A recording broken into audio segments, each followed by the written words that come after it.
Magandang araw sa inyo mga boy, welcome back ulit sa ating channel at NBA update na rin tayo dito sa nangyaring trade kina Luka Doncic at Anthony Davis. So kanina na nga mayroong laro itong Los Angeles Lakers kontra sa LA Clippers and nanood nga itong si Luka Doncic sa bench ng Lakers. So nilalampasong ang kasalukuyan ng Lakers itong LA Clippers mga bayo, no, sa mismong home court pa nila. And makikita natin dito sa mukha nitong si Luka Doncic na medyo may pagkalungkot pa rin. Makikitaan pa rin natin ang pagkalungkot simula nang na-trade siya dito sa Lakers.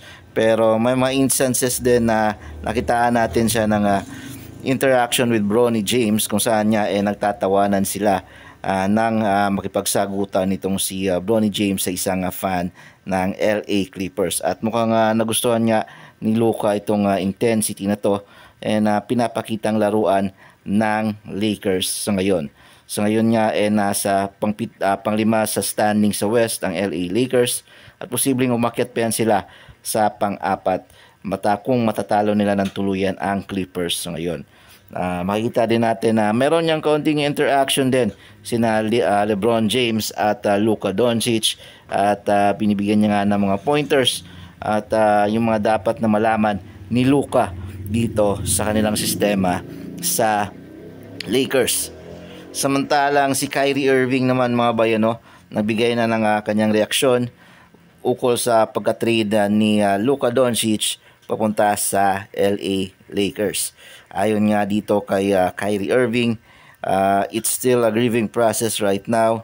I miss my hermano. It hurts. So nasaktan nga itong si Kyrie Irving sa pagkawala ng kanyang kaduo dito sa Dallas Mavericks sa si Luka Doncic. Matatandaan natin mga bay na isa si Luka sa naging dahilan kung bakit Dallas ang napiling destinasyon ngayon ni Kyrie Irving. And dahil nga sa pagkawalang ito ni Luka, posibleng hindi na rin siya magtagal dito sa Dallas Mavericks.